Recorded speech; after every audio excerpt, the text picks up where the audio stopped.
زندگی بہتر بنائے زندگی، مختصر سی زندگی ہے بھائیوں، نیکیاں کیجیے نہ غفلت کیجیے۔ الحمدللہ رب العالمین والصلاة والسلام علی خاتم النبیین، اما بعد فاعوذ باللہ من الشیطان الرجیم، بسم اللہ الرحمن الرحیم۔ الصلاة والسلام علیک یا رسول اللہ وعلی آلک واصحابک یا حبیب اللہ۔ الصلاة والسلام علیک یا نبی اللہ وعلی آلک واصحابک یا نور اللہ۔ رسول اکرم نور مجسم شاہ عرب و عجم صلی اللہ علیہ وآلہ وسلم کا فرمان عالی شان ہے، قیامت کے دن میرے سب سے زیادہ قریب وہ شخص ہوگا جس نے کثرت کے ساتھ مجھ پر درود پاک پڑھے ہوں گے۔ صلو علی الحبیب صلی اللہ علی محمد وعلی آلہ وصحبہ وبارک وسلم۔ مدنی چینل کے ناظرین، آپ پروگرام دیکھ رہے ہیں زندگی بہتر بنائیں۔ اللہ کریم سے دعا کرتے ہیں مالک لم یزل ہماری دنیا اور آخرت کی زندگی کو بہتر بنائے، دنیا اور آخرت کی زندگی میں آنے والی رکاوٹیں پریشانیوں سے اللہ کریم ہم سب کی حفاظت فرمائے۔ مدنی چینل کے ناظرین، رسول کریم علیہ الصلوۃ والسلام کا بڑا خوبصورت فرمان ہے، اذا لم تستحی فاصنع ما شئت، فرمایا جب تجھ میں حیا نہ رہے تو جو چاہے کر۔ مطلب کیا ہے؟ علماء فرماتے ہیں مطلب یہ ہے کہ جب انسان سے شرم و حیا ختم ہو جاتی ہے، جب انسان بے حیا بن جاتا ہے، جب انسان اللہ، اس کے رسول اور دیندار لوگوں سے حیا اپنے اندر سے ختم کر بیٹھتا ہے، تو پھر وہ ایسے ایسے کام کرتا ہے کہ جس کی وجہ سے انسان ذلت رسوائی کے گڑھوں میں گرتا چلا جاتا ہے، لیکن اس میں کیا ہے کہ ایک وہ شرمندگی کی کیفیت پیدا نہیں ہوتی۔ ہونا تو یہ چاہیے کہ جب انسان سے گناہ ہو جائے، غلطی ہو جائے، کوئی ایسا کام کر بیٹھے جس کی وجہ سے انسان کو شرمندگی کا احساس ہونا چاہیے، لیکن نہ ہو تو پھر اس کو کیا کہا جاتا ہے؟ یہ بے حیا بندہ ہے۔ رسول پاک علیہ الصلوۃ والسلام کی بارگاہ میں جب حیا کے متعلق سوال کیا گیا، رسول پاک علیہ السلام نے اس کی تعریف فرمائی۔ یعنی آپ سے جب کہا گیا یا رسول اللہ صلی اللہ علیہ وسلم، ایک شخص اپنے بھائی کو بہت زیادہ حیا کے بارے میں کہہ رہا تھا، تو رسول پاک علیہ السلام نے فرمایا کہ حیا اچھی ہی چیز ہے۔ اس کے علاوہ بھی کثیر احادیث ہیں حیا کے بارے میں۔ شرم و حیا کسے کہتے ہیں؟ انسان کو حیا اللہ سے جو کرنی ہے اس کے تقاضے کیا ہیں، ماں باپ سے حیا کیسے ہوتی ہے، اور شرم و حیا کا انسان کی فطرت میں پیدا کیسے، شرم و حیا اس کی فطرت میں، اس کی عادت میں کیسے پیدا ہوگی، اس طرح کی انشاءاللہ بہت ساری باتیں آج ہمارے پروگرام میں شامل ہوں گی۔ ہمارے ساتھ بزرگ مبلغین ہوں گے، ان بزرگوں کے ساتھ ہم نے بہت ساری باتیں کرنی ہیں، لیکن آج ہمارے ساتھ ہمارے ایک اور ہوسٹ اسلامی بھائی ہیں، کریم رضا اتاری بھائی۔ ان کو میں دعوت دوں گا تشریف لائیں۔ کریم رضا بھائی کو آپ دوسرے پروگرام تم پہ کروڑوں درود میں بھی دیکھتے ہیں، اور آج ہمارے ساتھ ماشاءاللہ موجود ہیں۔ کیسے ہیں کریم رضا بھائی؟ الحمدللہ ٹھیک ہے آپ کی؟ آپ کیسے ہیں؟ اللہ کا کرم الحمدللہ۔ کریم رضا بھائی، آج ہمارا جو پروگرام ہے شرم و حیا کے بارے میں، آج انشاءاللہ الکریم ہم بات کریں گے، اور چونکہ زندگی بہتر بنائے میں ہم ایسے موضوعات کو لیتے ہیں کہ جس کا ہماری زندگی پر بڑا گہرا اثر ہوتا ہے، ہماری اپنی بھی زندگی بہتر ہو، دوسروں کی زندگی بھی بہتر ہو۔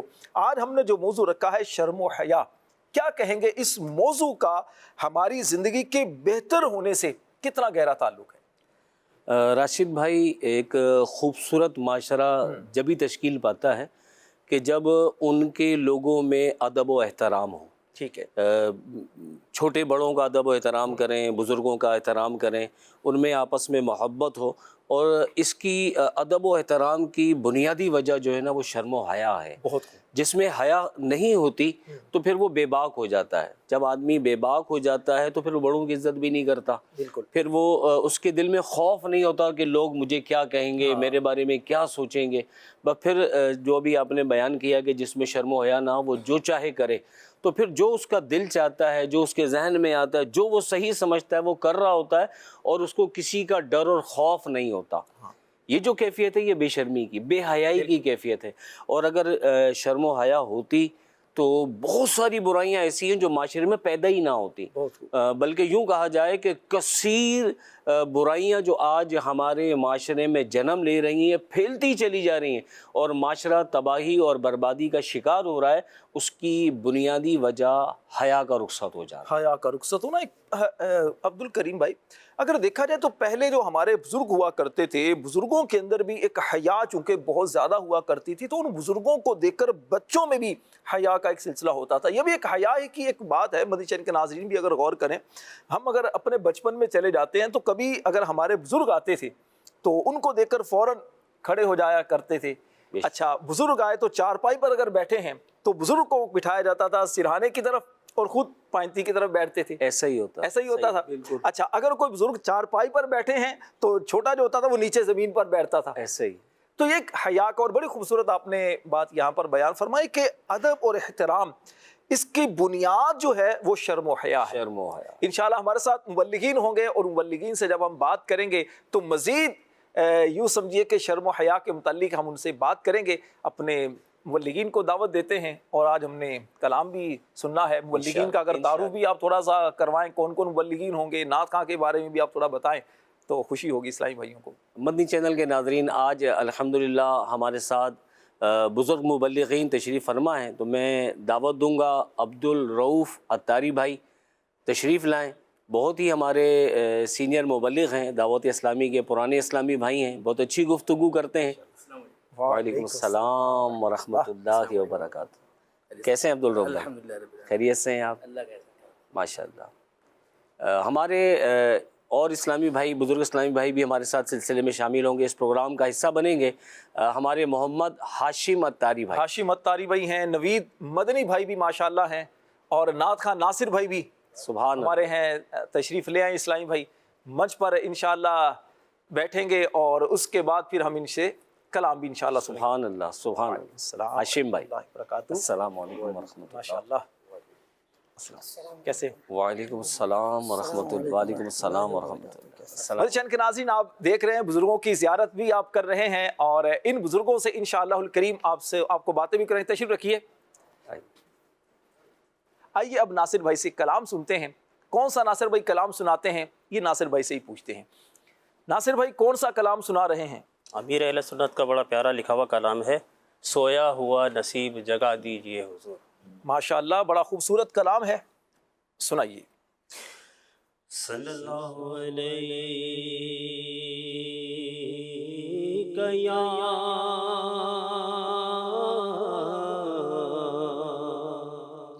رسول اللہ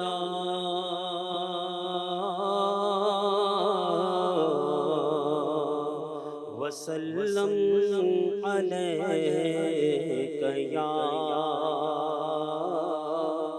حبیب اللہ، پڑھیے صلی اللہ علیہ یا رسول اللہ وسلم علیک یا حبیب اللہ۔ سویا ہوا نصیب جگا دیجئے حضور، سویا ہوا نصیب جگا دیجئے حضور، میٹھا مدینہ مجھے کو میٹھا مدینہ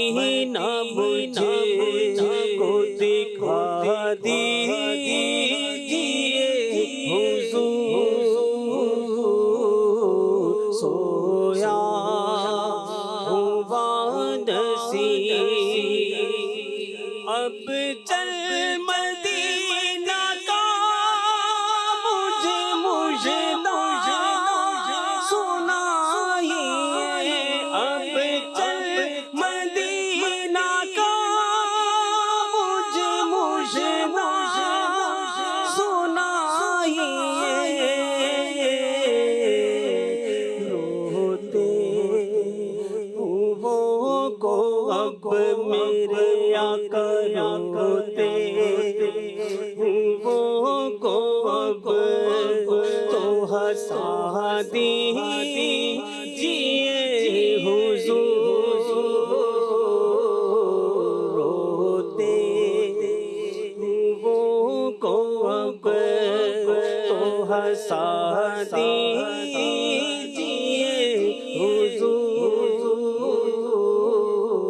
سویا ہوا نصیب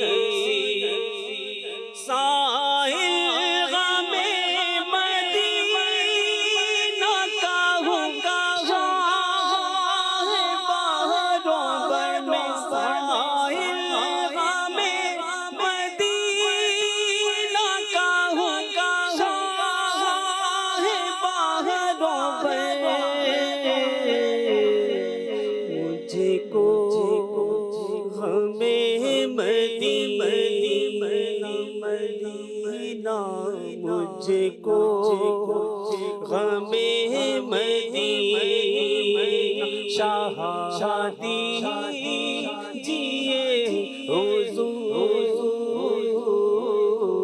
مجھے کو ہمیں مدینہ شاہ دیجیے حضور،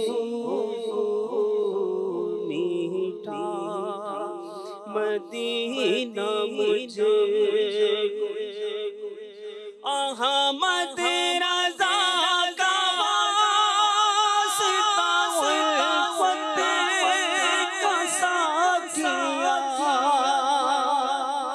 احمد رضا کا واسطہ الفت کا ساتھیا، مجھے کو جھلکتا جاتا آقا، مجھے کو جھلکتا جاتا پلا دیجیے حضور، مجھے کو جھلکتا جاتا پلا دیجیے حضور، سویا ہوا نصیب ہر وقت سوز عشق میں تڑپا کروں شاہ، ہر وقت سوز عشق میں تڑپا کروں شاہ، آگے سے میرے دل لگا دیجیے حضور، آگے سے میرے دل میں لگا دیجیے حضور، سویا ہوا نصیب زہرا کے لاڈلوں کا وظیفہ میں لایا ہوں، زہرا کے لاڈلوں کا وظیفہ میں لایا ہوں، پشمردہ دل کو میرے آقا، پشمردہ دل کو میرے جلا دیجیے حضور، پشمردہ دل کو میرے جلا دیجیے حضور، سویا ہوا نصیب یا مصطفیٰ میں الفت دنیا میں پھنس گیا، یا مصطفیٰ میں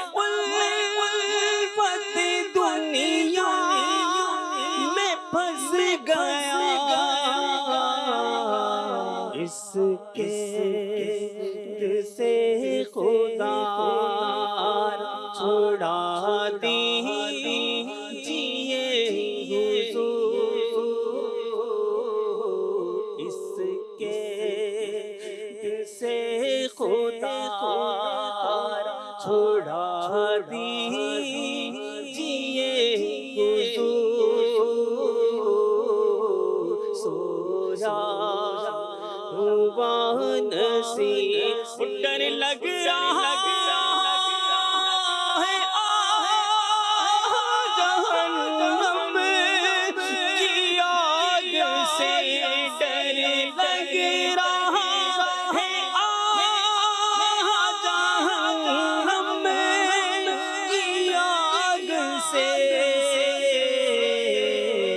بخشش کا مجھ کو سنا دیجیے حضور، بخشش کا مجھ کو سنا دیجیے حضور، سویا ہوا نصیب، تار بدغسال کا شعار کا، تار بدغسال کا شعار کا، دل مردہ ہو چکا ہے، یہ دل مردہ ہو چکا ہے، جلا دیجیے حضور، دل مردہ ہو چکا ہے، جلا دیجیے حضور، سویا ہوا نصیب، جگہ دیجیے حضور، میٹھا مدینہ مجھ کو دکھا دیجیے،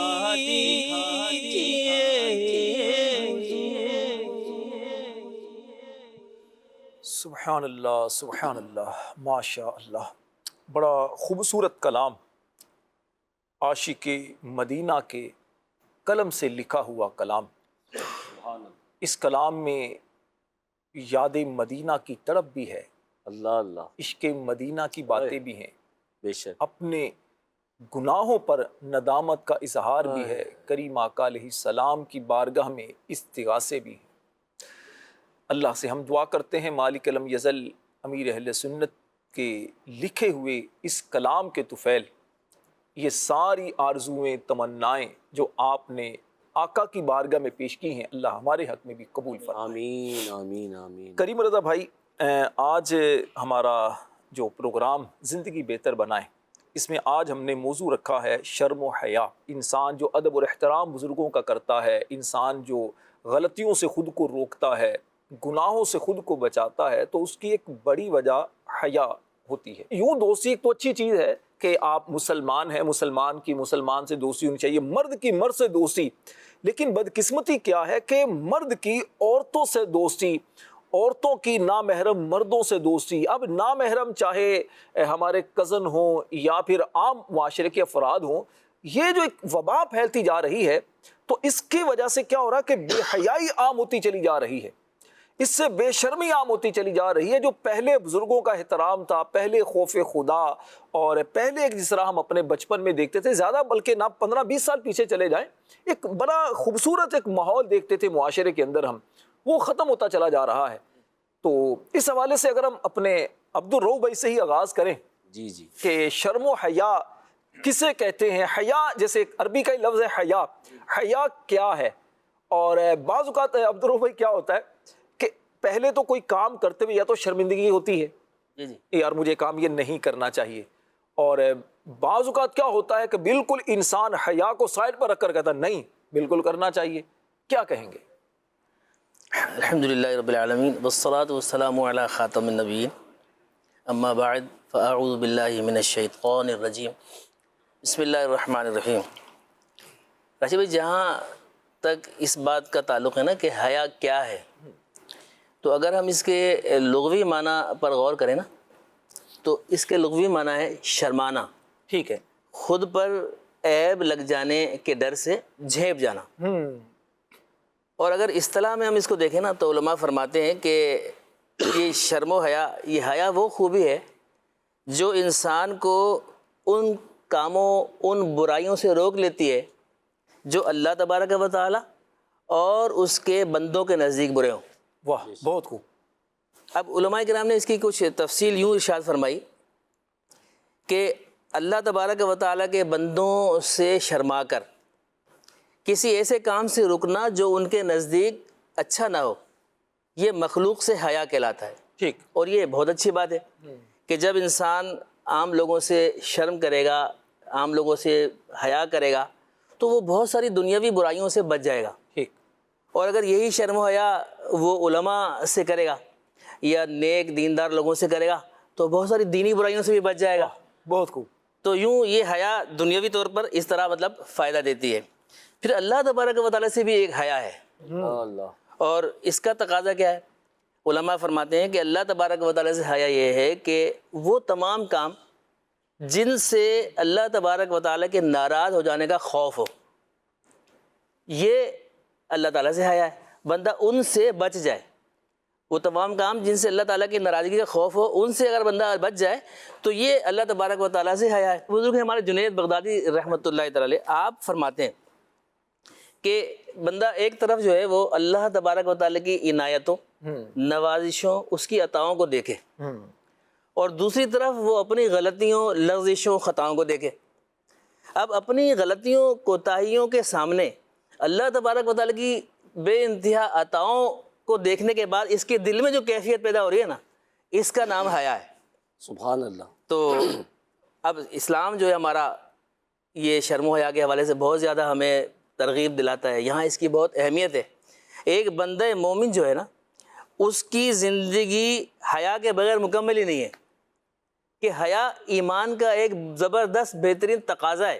حدیث پاک میں نبی کریم رؤوف الرحیم صلی اللہ تعالیٰ علیہ وآلہ وسلم ارشاد فرماتے ہیں کہ ایمان کے 70 سے زائد شعبے ہیں، اور ان میں سے ایک جو ہے وہ حیا بھی ہے۔ ایک اور حدیث پاک میں آیا کہ حیا ایمان سے ہے، یعنی جس طرح ایمان بندے کو کفر سے روک دیتا ہے، اسی طرح حیا جو ہے انسان کو برائیوں سے، لغزشوں سے روک دیا کرتی ہے۔ سبحان اللہ۔ ایک اور حدیث میں تو اس بات کو مزید یوں وضاحت سے بیان کیا گیا کہ حیا اور ایمان یہ دونوں بالکل ساتھ ساتھ ہیں، اگر ان میں سے کوئی ایک چیز رخصت ہو نا تو دوسری خود بخود رخصت ہو جاتی ہے۔ اللہ، اب یہاں کریم رضا بھائی، راشد بھائی، بڑے افسوس کے ساتھ یہ بات کہنی پڑتی ہے کہ اسلام دشمن جو قوتیں ہیں ان کی آج کوشش ہی ہے کہ وہ مسلمانوں کے اندر سے شرم و حیا کو ختم کر دے، ہائے ہائے، بے حیائی، فحاشی کو پھیلا دے، عام کر دے، تاکہ جب مسلمانوں میں بے حیائی اور بے شرمی پھیل جائے، بے حیائی پھیل جائے تو ایمان ان کا خود بخود رخصت ہو جائے۔ اللہ تبارک و تعالیٰ مجھے بھی اور آپ سب کو بھی، مدنی چینل کے ناظرین کو بھی شرم و حیا اپنانے کی توفیق عطا فرمائے، بے حیائی سے محفوظ و معاون فرمائے، اور ہمارے ایمان کو سلامتی نصیب فرمائے۔ جی ہاں، عبدالرؤف بھائی، بڑی اچھی گفتگو فرمائی آپ نے۔ اور مدنی چینل کے ناظرین، ہم نے سنا کہ ایک تو شرم و حیا ہے کیا، کس کو کہتے ہیں شرم و حیا، اور دوسرا اسلام میں شرم و حیا کی اہمیت کیا ہے۔ اور اس وقت جتنی بھی باطل قوتیں، اسلام دشمن قوتیں ہیں، ان کا ٹارگٹ یہی ہے کہ مسلمانوں کے اندر سے شرم و حیا کو مٹا دیا جائے۔ اور اگر ہم ایک طائرانہ نگاہ اپنے معاشرے پر ڈالیں، آپ دیکھیں اپنے مطلب ملک پاکستان میں دیکھیں، پوری دنیا میں دیکھیں، تو کس قدر ایسا لگتا ہے کہ شرم و حیا رخصت ہو گئی، ناپید ہو گئی شرم و حیا، اور آہستہ آہستہ یہ وصف، یہ خوبی ہمارے درمیان سے ختم ہوتا جا رہا ہے۔ کیا فرمائیں گے راشد بھائی؟ بالکل ایسا ہی ہے۔ دیکھیے، جب انسان برے لوگوں کے ساتھ بیٹھتا ہے نا بے حیا لوگوں کے ساتھ بیٹھتا ہے تو کریم رضا بھائی ویسا ہی انسان پر رنگ چڑھتا ہے، بے شک ایسا ہی ہے. ویسا ہی انسان پر رنگ چڑھنا شروع ہوتا ہے، اور اچھے لوگوں کے ساتھ بیٹھے گا تو یقیناً اچھا رنگ چڑھے گا. اور اس میں کوئی شک نہیں ہے کہ شرم و حیا ایک ایسی خوبی ہوتی ہے کہ جس کی وجہ سے انسان ذلت، رسوائی، شرمندگی سے بچنے میں کامیاب ہوتا ہے. اچھا کریم رضا بھائی، اگر دیکھا جائے، ہاشم بھائی سے بھی ہم اس پر بات کرتے ہیں، حیا جو ہوتی ہے نا، دو طرح کی حیا ہوتی ہے. ایک وہ ہوتا ہے کہ انسان جیسے پیدا ہوا نا، فطری طور پر اس کے اندر حیا ہوتی ہے، بے شک صحیح. اور ایک وہ ہوتا ہے کہ اسے حیا پیدا کرنا پڑتی ہے. تو اس پر اگر ہمارے ہاشم بھائی سے کچھ ہم بات کریں کہ ہاشم بھائی یہ جو دو چیزیں ہوتی ہیں، ایک فطری طور پر انسان، جیسے فطری طور پر بعض انسان ڈرپوک ہوتے ہیں، فطری طور پر ہی کانفیڈنس ان میں نہیں ہوتا، اور بعض نیک ہوتے ہیں، نیک فطرت انسان ہوتے ہیں، اور بعض شروع سے ہی بڑے جھگڑالو قسم کے ہوتے ہیں. اسی طرح حیا کا معاملہ ہے. کیا کہیں گے، آپ کا ایکسپیرینس اس حوالے سے کیا کہتا ہے؟ آپ نے جو لوگوں سے ملاقاتیں کی ہیں، ماشاءاللہ دینی کام کرتے ہوئے آپ لوگوں کو عرصہ ہو چکا ہے، کیا فرمائیں گے؟ الحمدللہ رب العالمین والصلاۃ والسلام علی خاتم النبیین. رشید بالکل صحیح فرمایا کہ ایک تو فطری حیا ہوتی ہے. اچھا، ایک ہوتی ہے انسان کے کوشش سے مطلب کہ وہ حیا کا پیکر بھی بنتا ہے، اور اس کی کوشش کرنی چاہیے. یہ ایک ایسی خوبی ہے کہ جو انسان کو ذلت اور رسوائی سے بچاتی ہے. بے شک. اور اگر اس خوبی کو بندہ چھوڑ دے نا تو بے شرمی اور بے حیائی کی گہرائیوں میں وہ ڈوبتا چلا جاتا ہے. یہ خوبی ایسی پیاری خوبی ہے کہ اگر اس کے لب و لہجے، عادت، اطوار وغیرہ سے اگر رخصت ہو جائے نا تو اس کی وجہ سے کتنی عمدہ عادت پہ بھی پانی پھر جاتا ہے. انسان کے اندر جیسے شرم و حیا بھی ایک خوبی ہے، دیگر خوبیاں بھی ہوتی ہیں، لیکن شرم و حیا کا نہ ہونا دوسری خوبیوں کی اہمیت بھی کھو دیتا ہے، اور انسان جو ہے نا لوگوں کی نظروں سے گر جاتا ہے. اللہ. انسان اس بات پہ غور کرے کہ شرم و حیا یہ اللہ تعالیٰ کی کتنی بڑی نعمت ہے جو صرف انسانوں کو عطا کی گئی، جانوروں میں نہیں ہے. اللہ اللہ. یہ صرف انسانوں کو عطا کی گئی. وہ اسی پہ غور کرے کہ یہ نعمت ہمیں کیوں دی گئی، یہ سوچنے کی بات ہے. اگر اس کے باوجود بھی وہ شرم و حیا کو نہیں اپناتا تو پھر انسان اور جانور میں فرق کیا رہ گیا؟ ہماری دین اسلام یہی وجہ ہے کہ شرم و حیا اپنانے کی ترغیب دلائی ہے. ہمارے آقا مدینے والے مصطفیٰ صلی اللہ علیہ وسلم نے فرمایا، جب تجھ میں حیا نہ رہے تو جو چاہے کر. اللہ اللہ. مطلب اس میں غور کریں کتنی سخت وعید ہے. ڈانٹ ہے نا، تھوڑا ڈانٹا جا رہا ہے. ڈانٹ ہے بہت بڑی. جب تجھ میں حیا نہیں ہے نا تو جو چاہے کر. تھوڑے ڈانٹنے کے لیے کریم آقا علیہ الصلوۃ والسلام نے بتایا. جیسے ہوتا نا بزرگ بھی بعض اوقات کہتے ہیں، سمجھا رہے ہیں بار بار، کریم رضا بھائی سمجھایا جا رہا ہے، بھائی نہیں کرو نہیں کرو نہیں کرو، نہیں مانتا کر جو کرنا ہے. ایسا ہی ہے ایسے. تو ڈانٹا جا رہا، سمجھایا جا رہا ہے. مطلب اس کا کیا ہے کہ آپ جب بالکل حیا ہی ختم کر بیٹھتے ہیں تو پھر جو کرتے رہے آپ کو کسی کی کیا پرواہ. جب اللہ کا دل میں خوف نہ رہا، بزرگوں کا احترام آپ کے دل میں نہ رہا، تو پھر معاشرے کے اندر جو خرابیاں، جو برائیاں جو پھیلتی چلی جا رہی ہیں، تو واقعی ایک بالکل بنیاد اس کی یوں سمجھیے کہ یہ حیا کا نہ ہونا ہے. جس طرح انٹرنیشنل لیول پر مسلمانوں کے خلاف کئی مرتبہ کے سازشیں ہو رہی ہیں، وہاں ایک یہ بھی ہے کہ شرم و حیا ان سے ہٹا دی جائے. جیسے سوشل میڈیا کے ذریعے، مختلف چینل کے ذریعے ہو رہا، معذرت کے ساتھ اس برائی کو برا بھی نہیں سمجھتے. یہ تو ہم بس محبت کرتے ہیں جی، دوستی کرتے ہیں. ایک عورت شرم و حیا کی پیکر ہے، ٹھیک ہے نا، لوگ اس کو پھر بھی عزت کی نگاہ سے دیں گے، یا کیسی مطلب پردہ کر کے نکل رہی ہے. اور ایک بالکل بے حیائی کا پیکر بن کے نکلتی ہے نا، لوگ اس کو کیسی نظروں سے دیکھتے ہیں، اس کے بارے میں کیسے ریمارکس کستے ہیں. اتنی حیا کم از کم معاشرے میں ہے، اتنی ابھی بھی لوگوں کے مطلب ذہنوں کے اندر ہے کہ جو با پردہ خواتین ہوتی ہیں، یا اسی طرح اسلامی بھائی جو ہیں نظریں جھکا کر چلنے والا ہے، اچھا لباس نویر رضا بھائی پہن کر چلنے والا ہے، تو لوگ کم از کم اس کو اچھی نگاہ سے تو ضرور دیکھتے ہیں. کچھ دیر کے لیے نوید بھائی ایسے لوگ جو لباس بے ڈھنگا قسم کا، یعنی ایسا پہنا ہوا کہ نہ پہنا برابر جسم نظر آ رہا ہوتا ہے، معاذ اللہ، ایسے کریم رضا بھائی مطلب کپڑے پہن لیے جاتے ہیں کہ رانیں تک نظر آ رہی ہوتی ہیں، استغفر اللہ. اور ایسے کپڑے پہن لیے جاتے ہیں کہ جس کی وجہ سے جسم کا رنگ جھلک رہا ہوتا ہے، تو ایسے لوگ مطلب یہ سمجھ رہے ہوتے ہیں کہ لوگ ہمیں گور گور کے دیکھ رہے ہیں تو شاید اس سے ہماری کوئی واہ واہ ہو رہی ہے. یہ واہ واہ نہیں ہوتی، وہ کچھ دیر کے لیے مطلب آپ کو دیکھ رہے ہیں لیکن پیٹھ پیچھے آپ کو کوئی اچھے ریمارکس نہیں دینے والا. کیا کہتے ہیں؟ جی بالکل، ہم جب اس معاشرے میں نگاہ ڈال رہے ہیں تو وہی ایسا لگتا ہے کہ کوئی خوشی کا موقع ہو تو شرم و حیا رخصت ہو جاتی ہے، کوئی غمی کا موقع ہو، اچانک کوئی حادثہ ہو جائے تو پھر ہوش و حواس آج کے معاشرے میں لوگ کھو بیٹھتے ہیں اور پھر کچھ بھی مطلب سمجھ میں نہیں آ رہا ہوتا. ایسا لگتا ہے کہ وہی جو پرانا دور تھا اسلام سے پہلے، زمانہ جاہلیت والا، وہی رنگ آج بھی مطلب نظر اس برائی کو کچھ لوگ مطلب اتنا تو ہے کہ سمجھ رہے ہیں لیکن ہر کسی کا عمل اس پر نہیں. نوید بھائی آپ مطلب اس بارے میں کچھ فرمائیں کہ جو پہلا زمانہ تھا نبی کریم علیہ السلام سے پہلا زمانہ جاہلیت اور آج کے بارے میں کیا فرماتے ہیں آپ؟ الحمدللہ رب العالمین والصلاة والسلام علی سید المرسلین، اما بعد فاعوذ باللہ من الشیطان الرجیم، بسم اللہ الرحمن الرحیم.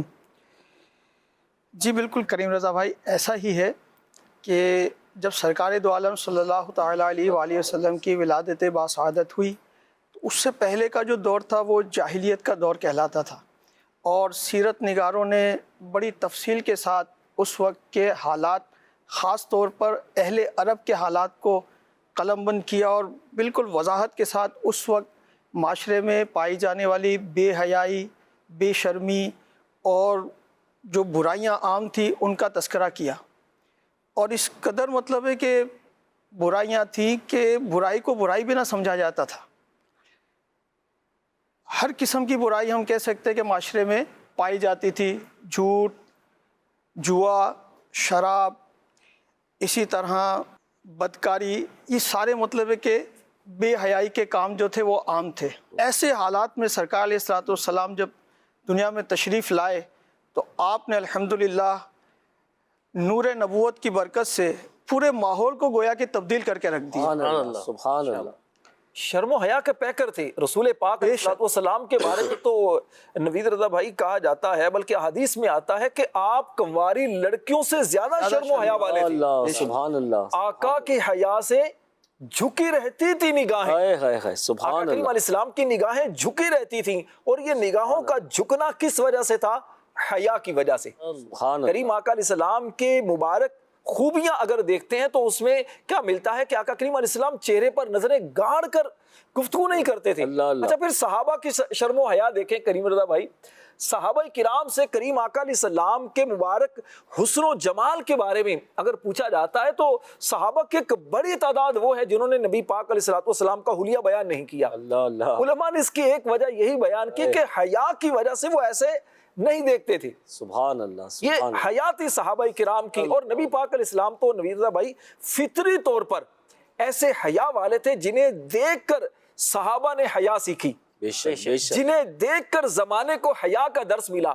اور پھر وہی دور جو زمانہ جاہلیت کا دور کہلاتا ہے، وہی دور جب اس دور کے لوگ مسلمان ہوتے ہیں، رسول پاک علیہ السلام کے دامن سے وابستہ ہوتے ہیں، ایسے شرم و حیا والے بنتے ہیں کہ یوں کہیے کہ نبی پاک علیہ السلام کی حیا کا جنہیں بہت بڑا حصہ ملا اس کا نام کیا ہے؟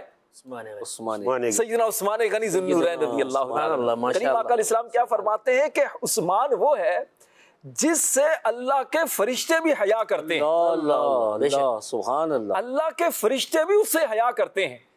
کیسی شرم و حیا کی حضرت عثمان غنی کی. سبحان اللہ. اللہ سے ہم دعا کرتے ہیں اللہ پاک ہمیں اپنے پیارے نبی علیہ السلام کے پیارے صحابی سیدنا عثمان غنی رضی اللہ تعالی عنہ کی حیا کا صدقہ اللہ ہمیں بھی حیا مزید اللہ ہمیں حیا نصیب فرمائے. چلیں جی ناظرین کو ابھی ہم اپنا ایک سیگمنٹ تھوڑا دکھاتے ہیں. کون سا سیگمنٹ دکھانا ہے یہ آپ غور سے دیکھیں گے تو پھر آپ بزرگوں کی یہاں سے بھی سن رہے ہیں. اب آپ کو جو ریکارڈ ہم نے کیا ہے بزرگوں کا ان کی بھی سنیے. کن کی؟ بزرگوں کی. آئیے سنتے ہیں. نیکیاں کیجیے نہ غفلت کیجیے. پروگرام ہے زندگی بہتر بنائیں اور سیگمنٹ ہے ان کی بھی سنیے. کن کی سنیے؟ جو بزرگ ہیں ہمارے ساتھ ان کی سنتے ہیں. چلتے ہیں جو بھی بزرگ ہمیں مل جائیں گے انشاءاللہ، ان کی سنیں گے. تو ہمیں ایک بزرگ نظر آ گئے ہیں اور مل گئے ہیں. آپ کا نام کیا ہے؟ امیر الدین قاضی. امیر الدین بھائی یہ بتائیے آپ کہاں سے آئے؟ Pretoria, South Africa. اچھا، are you from South Africa. اچھا، آپ کی ایج کتنی ہے؟ ابھی 71. اچھا، آپ کی مصروفیات کیا ہے؟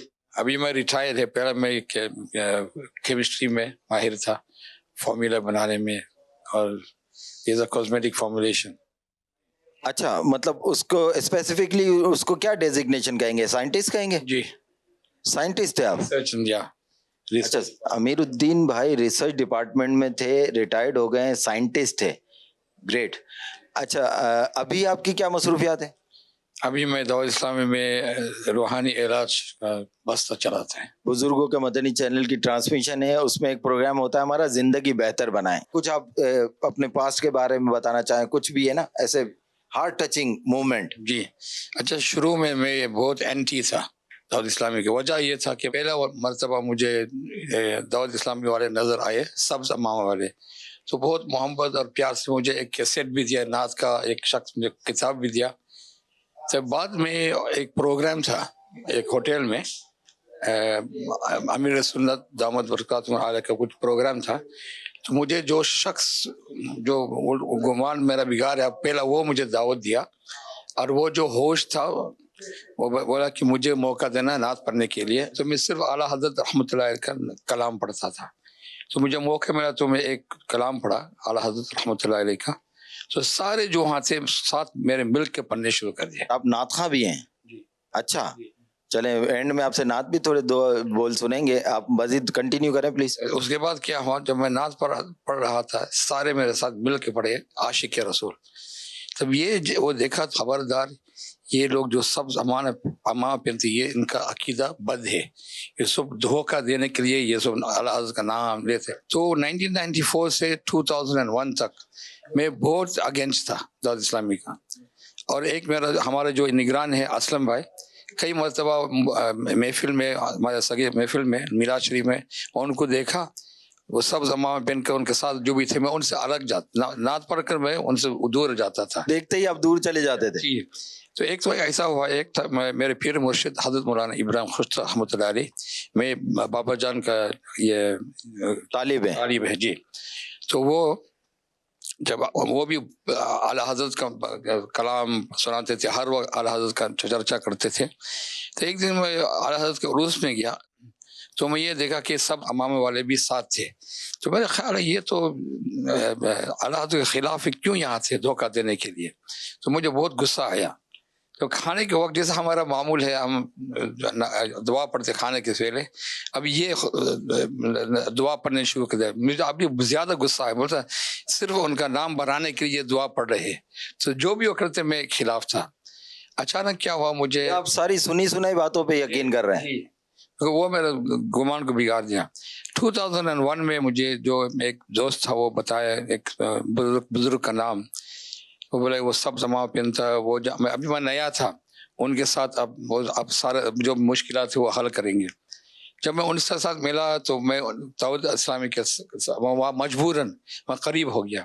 تب میں دیکھا ان کا عادت چال، یہ تو مخلص لوگ ہیں، صرف اعلیٰ حضرت کا چرچا نہیں مگر دل سے محبت کرتے. تب میرا گمان ابھی صحیح ہو گیا کہ یہ تو پکے عاشق رسول ہیں. اس کے بعد میں توبہ بھی کہا کہ گمان تو ختم ہو گئے. جی الحمدللہ. اور اسلم فیضو بھائی سے جب ملاقات ہوئی ان کو آپ نے بتایا کہ میں آپ کو یہ سمجھتا تھا؟ وہ ابھی ہنس رہے. وہ ان کی وجہ سے جب میں دوبارہ قریب آ گیا تو وہ مجھے پہلا امامہ شریف وہ دیا، مجھے سب امامہ شریف اسلم فیضو بھائی نے دیا. 2 اشعار نعت کے اگر سنا دیں تو پلیز. صلی علی نبینا صلی علی محمد صلی علی شفیعنا صلی علی محمد. پھر کے گلی گلی تباہ ٹھوکر سب کی کھائے کیوں، دل کو جو عقل دے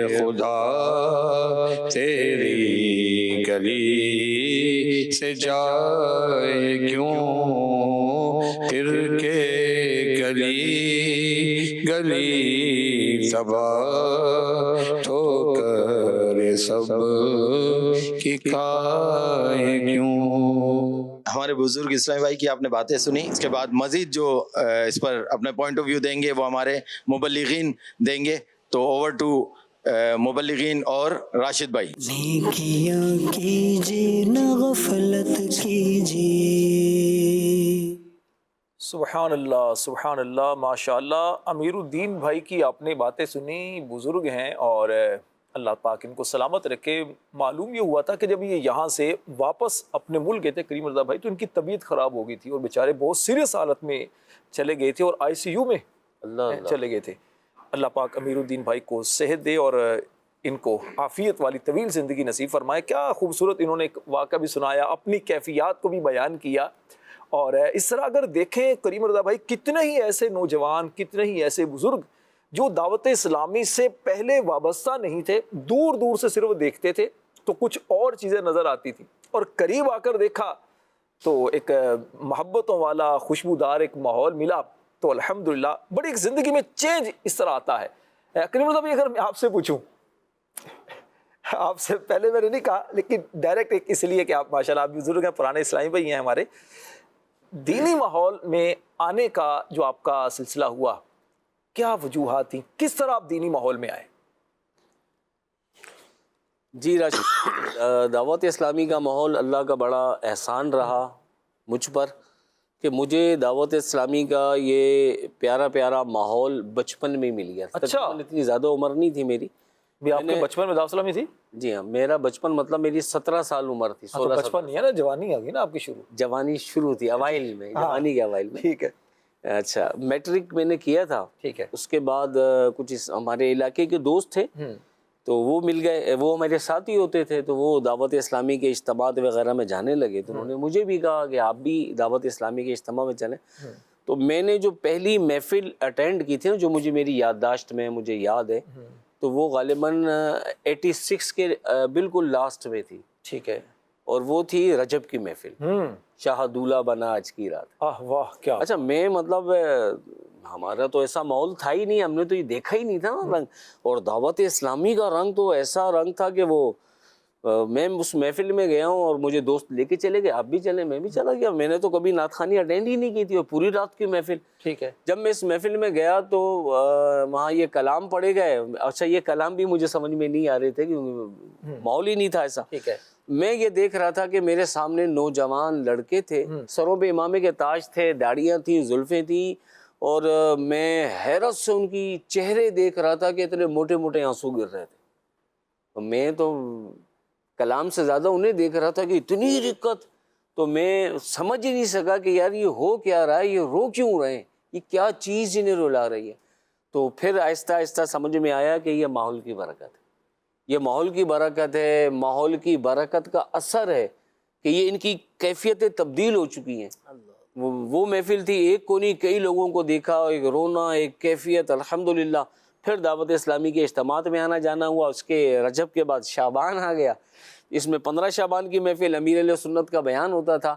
قبرستان میں پہلے اجتماع ہوا کرتا تھا, اور وہاں اجتماع میوہ شاہ میں. اور مجھے یاد ہے کہ وہاں امیر علیہ سنت جب کلام پڑھتے تھے تو وزیر حسین باپو بھی ساتھ ہوتے تھے. ابھی تک وہ باتیں یاد ہیں. اس میں جو امیر علیہ سنت کا رقت انگیز بیان ہوتا تھا, اللہ اللہ اللہ اللہ. بھائی ایک چک نمبر 90 موڑ فرید نگر سے ایک میسیج آیا کریم رضا بھائی.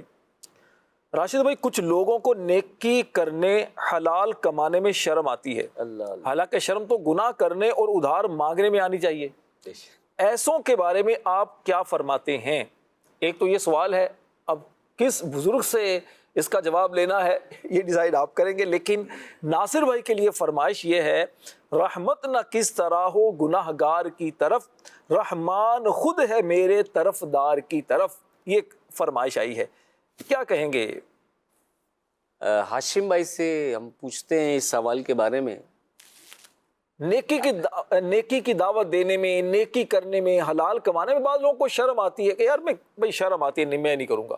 مانگ لیں گے, مانگنے میں شرم نہیں ہے, حلال کمانے میں شرم آ رہی ہے. نیکی کا کام کرنے میں شرم آ رہی ہے, گناہ میں شرم نہیں آ رہی. یہ کیسی شرم ہے؟ بھائی بڑی کلیئر بات ہے کہ حلال میں برکت ہے, سبحان اللہ. حرام میں برکت نہیں ہے, حرام ہاتھ سے چلا جاتا ہے.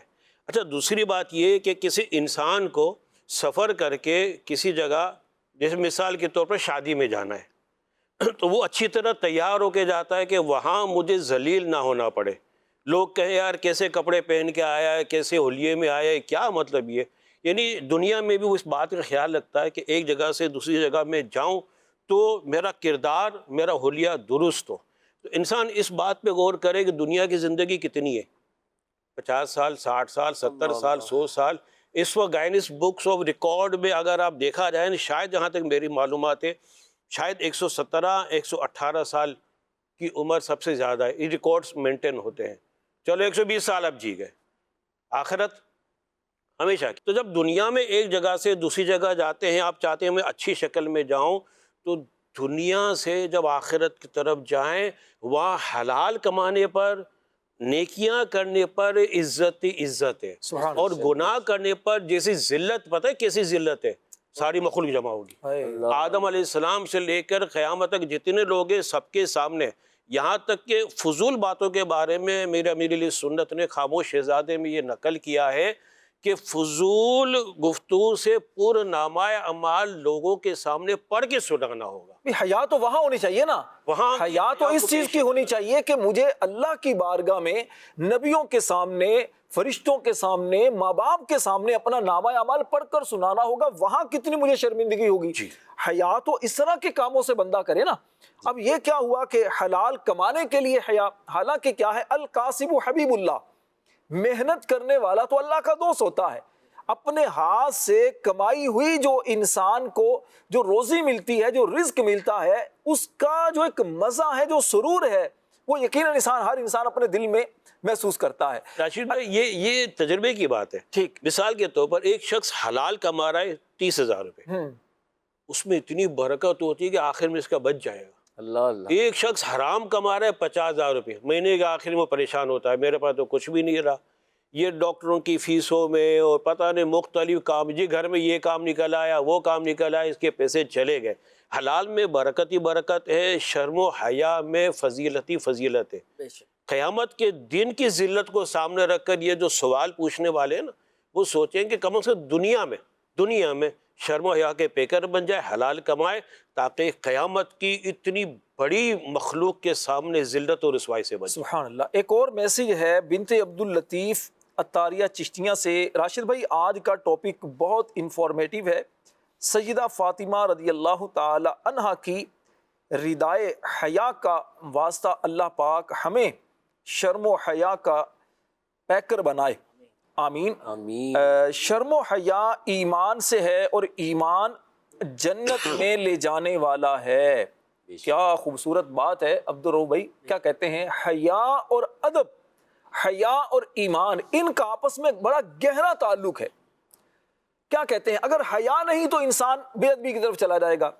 اگر انسان سے حیا نکل گئی تو ایمان انسان کا کمزور ہونا شروع ہو جائے گا. کیا کہتے ہیں؟ بالکل صحیح فرمایا کہ حیا اور ادب جو ہے یہ آپس میں بالکل چولی دامن کا ساتھ ہے. سبحان. روایتوں میں آتا ہے کہ اگر مطلب انسان جو ہے اس کو خوش قسمتی سے باحیا ماحول مل جائے نا, تو کیا ہوتا ہے کہ پھر وہ اس ماحول کی برکت سے اپنے آپ کو گناہوں سے بچاتا ہے, سبحان, اپنی نگاہوں کی حفاظت کرتا ہے, اپنی زبان کی حفاظت کرتا ہے. اچھا, اسی طریقے سے اس شرم و حیا والے ماحول کی برکت سے وہ نیک کاموں کی طرف راغب ہوتا ہے. نمازیں پڑھے گا, نیکیاں کرے گا, والدین کا ادب و احترام کرے گا, بڑوں کا ادب کرے گا, چھوٹوں پر شفقت کرے گا. یہ جو ہے نا شرم و حیا کی برکت سے ہوتا ہے. ہم اس وقت چونکہ بزرگوں کے مدنی چینل کے ذریعے مطلب آپ سے مخاطب ہیں, تو جو میرے مدنی چینل کے ناظرین, بزرگ ناظرین اس وقت دیکھ رہے ہیں پروگرام, انہی سے سوال ہے کہ آپ ذرا غور فرمائیں. کچھ عرصے پہلے کی بات, آپ کو یاد ہوگا کہ ایک وقت وہ تھا کہ جب ایک اولاد جو ہے اسے والدین کے سامنے, اور جو اسٹوڈنٹ ہے اس کو اپنے ٹیچرز کے سامنے, اور جو مطلب مرید ہے اس کو اپنے پیر و مرشد کے سامنے جب وہ کھڑے ہوتے تھے تو نگاہیں نیچی کیے ادب کے ساتھ کھڑے ہوتے تھے. اگر انہیں اپنے والدین سے گفتگو کرنی ہے, استاد صاحب سے گفتگو کرنی ہے, تو لہجے کو انتہائی مطلب پست کر کے دبے ہوئے لہجے کے ساتھ، دھیمے لہجے کے ساتھ گفتگو کرتے تھے. اچھا اگر انہیں کبھی والدین کو یا ٹیچر کو یا پیر و مرشد کو پکارنا ہوتا تو نام لینے کا تو تصور بھی نہیں تھا اس دور میں. اپنے والدین کا نام لینا یا اپنے استاد صاحب کا نام لینا انتہائی ادب کے ساتھ کوئی ان کا اچھا سا لقب لے کر ان کو پکارا کرتے تھے. تو آج اللہ تبارک و تعالیٰ کرم فرمائے، آج حال یہ ہے کہ چھوٹے بڑے کی تمیز جو ہے وہ ختم ہوتی جا رہی ہے. نبی کریم رؤوف الرحیم صلی اللہ تعالیٰ علیہ وسلم کے مبارک دور کا ایک واقعہ یاد آ رہا ہے کہ ایک بار صحابہ کرام علیہ رضوان کے جھرمٹ میں حضور نبی کریم علیہ السلام تشریف فرما تھے. آپ نے ارشاد فرمایا کہ مومن کی مثال اس درخت کی سی ہے جس کے پتے نہیں جھڑتے. پھر آپ نے خود ہی سوال فرمایا، بتائیے کہ وہ درخت کون سا ہے؟ سبحان اللہ. اسی محفل کے اندر ایک منع حضرت سیدنا مدنی حقیقی مدنی منع حضرت سیدنا عبداللہ ابن عمر رضی اللہ تعالیٰ عنہما بھی تشریف فرماتے. یہ فرماتے ہیں کہ مجھے سرکار علیہ السلام نے جب سوال فرمایا نا، مجھے ایک دم کلک ہو گیا، مجھے یاد آ گیا، سمجھ آ گیا کہ یہ کون سے درخت کے بارے میں پوچھ رہے ہیں. کھجور کا درخت ہے وہ. تو مگر میں نے جواب نہیں دیا. اچھا تھوڑی دیر کے بعد تو سرکار مدینہ صلی اللہ علیہ وسلم نے خود ہی ارشاد فرما دیا کہ وہ کھجور کا درخت ہے. تو علماء فرماتے ہیں کہ حضرت سیدنا عبداللہ ابن عمر رضی اللہ تعالیٰ عنہ نے جواب جو نہیں دیا نا، جانتے ہونے کے باوجود جواب جو نہیں دیا، وہ کیوں نہیں دیا؟ وہ بزرگ صحابہ کرام سے شرم و حیا کی وجہ سے. تو یہ ادب ہے حیا کی وجہ سے. تو یہ واقعی بزرگوں کا ادب اور احترام جو ہے یہ حیا کی وجہ سے ہوتا ہے. آج معاشرے کے اندر دیکھیں تو مدنی چینل کے ناظرین، حیا جو رخصت ہوتی چلی جا رہی ہے، بزرگوں کا احترام دلوں سے ختم ہوتا چلا جا رہا ہے. اپنے بوڑھے ماں باپ، بزرگ ماں باپ کو چچا، تایا، ماموں، خالہ، پھپھو، یہ جو بزرگ ہمارے ہوتے ہیں، ان کو ایک بوجھ سمجھا جانے لگا ہے. ان سے جو بچے کترانا شروع ہو چکے ہیں، اس کی ایک بہت بڑی وجہ وہ حیا کا نہ ہونا ہے. اللہ ہمیں بزرگوں کا ادب اور احترام نصیب فرمائے. بنت نظر آصف اتاریہ تلمبا سے ان کا میسیج ہے، سلسلہ زندگی بہتر بنائیں بہت پیارا ہے. آج کا موضوع بھی بہت اچھا ہے. اللہ پاک اپنے پیارے بندوں کے صدقے ہمیں شرم و حیا عطا فرمائے. راشد بھائی، برائے مدینہ میری باجی اور اس کے بیٹے کے لیے شفا کی دعا فرما دیجئے. اللہ پاک آپ کو اور جو بھی بیمار ہیں اللہ سب کو صحت عطا فرمائے. کریم رضا بھائی، معاشرے کے اندر دیکھیں نا، چونکہ بزرگ ہمارے ناظرین ہوتے ہیں، بزرگ ہمارے ساتھ مبلغین بھی ہیں، بزرگوں کو بڑی عمر میں سیکھنے میں بڑی حیا آتی ہے. بھائی قرآن نہیں پڑھا تو ہونا تو یہ چاہیے نا کہ آپ بڑی عمر ہے آپ قرآن سیکھ لیں. آپ کو دعائیں نہیں آتی، آپ کو علم نہیں ہے، ٹھیک ہے، زندگی جیسے بھی آپ کی گزری، بڑی عمر میں اب تو دین کی طرف آ جائیے. کیا کہتے ہیں اب بزرگ جو شرما رہے ہوتے ہیں، اتنی بڑی عمر ہوگی، کس کے پاس جا کر پڑھوں گا، کس سے جا کر سیکھوں گا؟ کیا کہیں، دعوت اسلامی کا ایک جو ماحول ہے، کیا اس سے سیکھنا آسان نہیں ہو گیا؟ جی بالکل، دعوت اسلامی نے تو اس پر بہت کام کیا الحمدللہ. ابھی جو ہمارا سیگمنٹ دکھایا گیا تھا، جو ساؤتھ افریقہ سے اسلامی بھائی آئے ہوئے تھے، امیر الدین بھائی، کیا ایج بتائی تھی انہوں نے؟ 70 پلس. تو وہ دین سیکھنے کے لیے اتنا سفر کر کے فیضان مدینہ آ گئے. ہم اپنے گھر میں مدنی چینل کھول کر بھی کچھ نہ سیکھیں، ہم اپنے قریب مسجد میں جا کر دعوت اسلامی کا جو مدرسۃ المدینہ بالغان لگتا ہے اس میں بھی شرکت نہ کریں، جو ہمارا مسجد میں درس ہوتا ہے ہم اس میں بھی نہ بیٹھیں، اس میں بھی علم حاصل نہ کریں، یا علم سیکھنے کے لیے کسی درس گاہ پہ نہ جائیں، تو پھر یہ تو بڑی محرومی کی بات ہے. اب تو عمر کا آخری حصہ ہے. اور ایک واقعہ اکثر سنا گیا بیان ہوتا ہے، واقعہ تو پھر آپ سے سنیں گے، لیکن اگر پیر صاحب سے آپ کے یہ جو میرا سوال تھا، کچھ آپ کے ملفوظات تھے، امیر اہل سنت ہماری کیا تربیت کرتے ہیں، کیا خیال ہے؟ بے شک، بالکل. جی سنائیے، امیر اہل سنت کیا تربیت فرماتے ہیں؟ میرا امیر اہل سنت سے یہ سوال ہے کہ آپ نے مدرسۃ المدینہ بالغان والا نیک عمل دیا ہے، اگر کسی کو اس کی دعوت دی جاتی ہے تو کوئی کہتا ہے کہ اب عمر بڑی ہو گئی ہے، یا کہتا ہے کہ شرم آتی ہے، آپ رہنما ارشاد فرما دیجیے. بالکل، بڑی عمر ہو جائے تب بھی علم دین حاصل کرنے میں ثواب ہی ثواب ہے، اس کی کوئی مطلب ہے نہیں کہ ممانعت نہیں ہے. میں نے ایک بزرگ کو دیکھا تھا کہ 100 سال سے بھی اوپر عمر تھی ان کی، بتایا جاتا تھا 100 پتہ نہیں کتنی تھی، 100 کے اوپر 5 7 10 12، اس بمیں بھی سفید، بال بھی سفید، بالکل یعنی کہ پہچانے بھی جاتے تھے کہ یہ بالکل ضعیف ہے.